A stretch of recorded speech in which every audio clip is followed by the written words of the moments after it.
Well, my friends, the day has come at last. After two Patreon requested reviews of the other RID Autobot brothers, I am now voluntarily choosing to review the third because how can I let that trinity be unfinished? So today, it's going to be Sideburn. There are some things about this toy I am really not looking forward to reviewing, but hey, this is the hand that fate dealt us. Let us play it, and we will believe in the heart of the cards, or some gibberish like that. As you can see, he is a very nice shade of dark metallic blue all the way around. There is no paint skipped on this toy whatsoever. And I mean that very, very literally, because the secret to the toy is pretty much everything you see here is all cast in this translucent yellow plastic. Yeah, almost the entirety of the vehicle mode shell is all translucent yellow and painted over. It's kind of ridiculous. Like, I don't think you'd ever see that kind of like material waste ever. Like, why wouldn't you just mold it and paint the windows? Like, apparently, like, the translucent windows were really, really important to them in this line, even if all you could see was a bunch of folded up robot mode junk.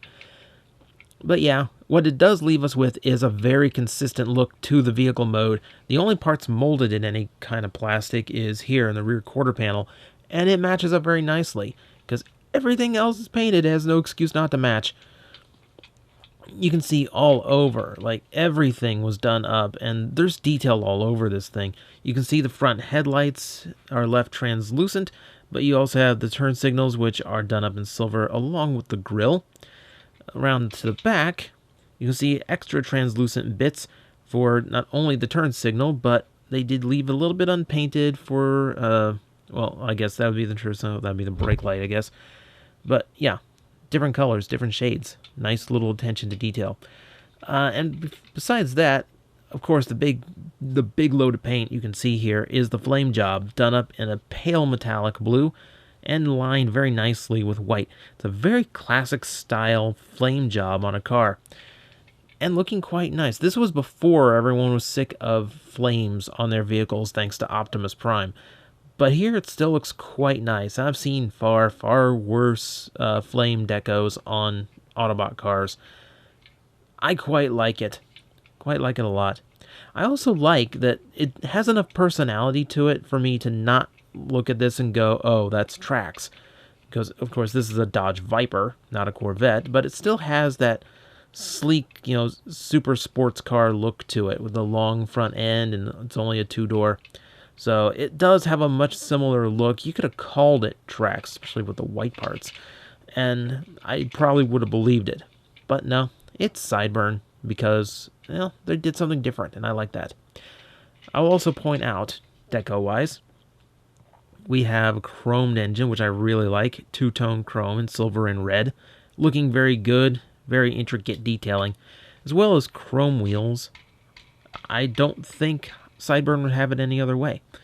What I also like about the wheels, they are pinned in, and the tires are rubber, which, yeah, it leaves it a little bit vulnerable to the ravages of time, but on the other side, it rolls so nice. It has plenty of friction, and the connections are all smooth, which lets it roll so beautifully.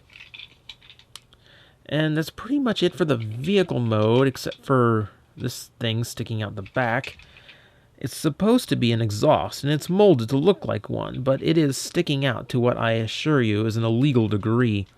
So we'll go ahead and remove it and reveal it is actually the missile, which was being stored away in a somewhat clumsy manner compared to some of the other RID Autobot toys. And we can see, it's folded up quite a bit. And this is about to present us a problem because it's time to transform this guy. I'm so not looking forward to this. I really am not, because this is the most infamous part of the toy. We will start by very carefully, whoa, I say carefully, this thing is pegged in tight. But we need to unpeg the rear bumper, which forms this one big chunk. And then we need to take the front bumper and fold it out. And that starts unlocking enough bits for us to start transforming. You can see all that yellow plastic. So much translucent plastic making this toy. We all know how fearsome that makes me of this stuff, and you're about to see why as I go through the motions here. For starters, as you'll see as I'm transforming this, the toy is almost completely shell. Like, everything about this is like a huge chunk of shell here. That's a chunk of shell. That's a chunk of shell. That's a chunk of shell. There's shell hanging off of the removable missile launcher. Look at this. Look at this. This is like, I haven't revealed any robot mode parts yet. This is just all clutter and shell and kibble. Here, let's get to actual robot mode bits. We'll fold out the legs. We'll reveal the quarter panels, aside from being the only molded blue, are also the only thing that are actually like using the vehicle mode bulk. So at least there's that. Now, the difficult part about this toy, the part that makes me the most nervous about transforming it, it's one of those figures that you can't be. You can't just transform it in whatever order you want. The parts have so little clearance, and they are so unforgiving that you have to transform it in the right way, in the right direction, in order to get everything correct. And it's really, really obnoxious to transform sometimes, because everything has to be lined perfectly in order to make it. And this thing is pegged in. Man, I do not remember the pegs on this being so tight. I assume about 15 years of dust layers actually tightened up a lot of things that I thought I had cleaned out. Hang on a second. This thing is... Oh, man, this is really giving me trouble here. I'm going to have to jump cut this, aren't I? Yeah, hang on. Okay, unpegged now. Ugh, man, that is so frustrating.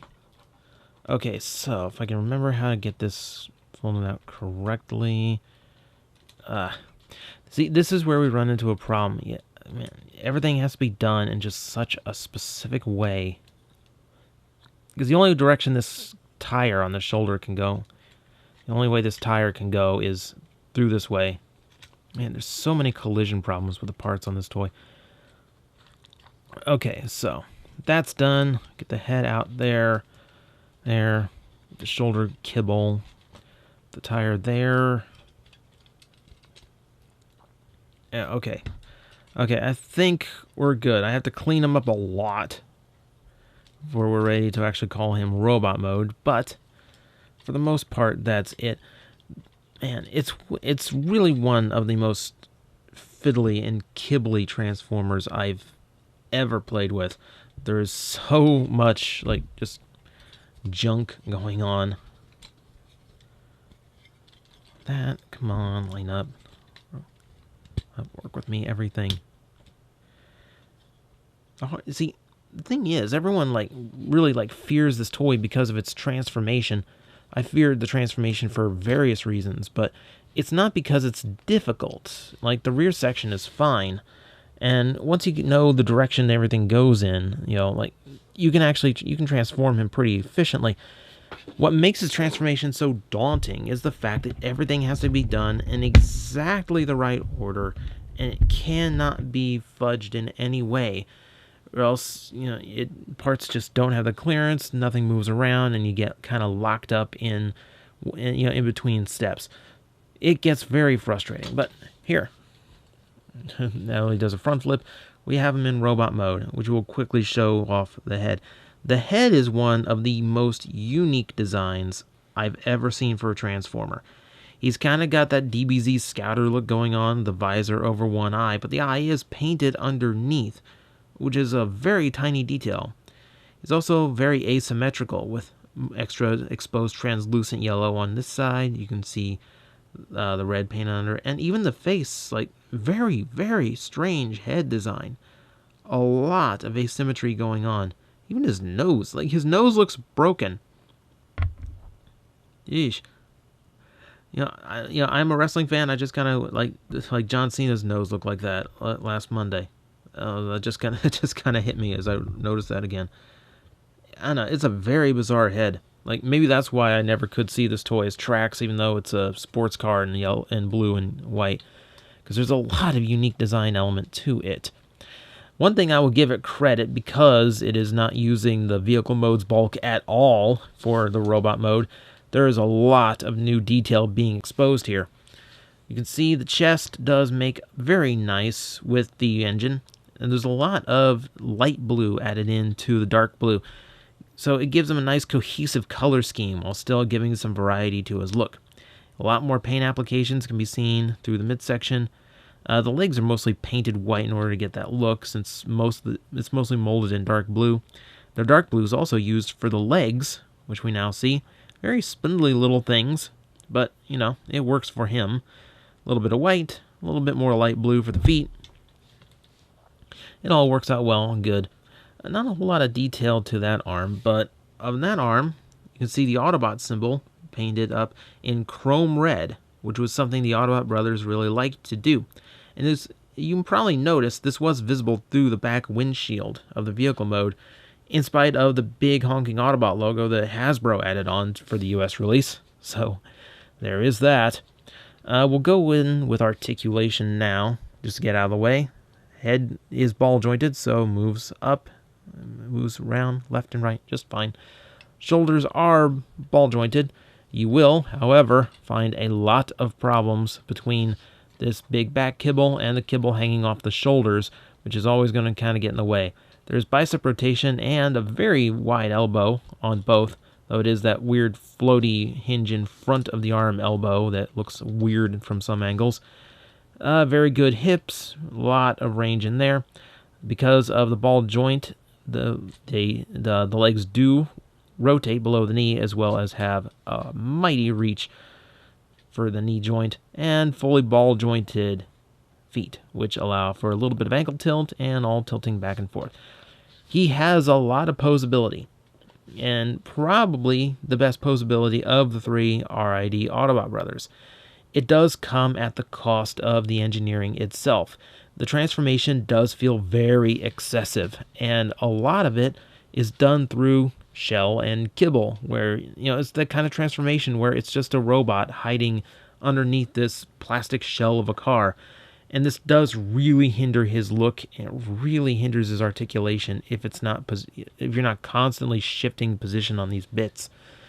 It's a really frustrating toy to play with, to say the least, which is why, despite articulation, still would rank him as my least favorite of the Autobot brothers. He does, however, win a few points back with weaponry. As you saw, he can store this little pistol, which is all chromed up nicely. It's a nice design. Now, we can peg it in as a handgun, and that actually works to a degree. It's a tiny little gun. With its two-pronged design, I more or less consider it kind of a taser more than anything, because it doesn't look like it's going to put a hole through anything.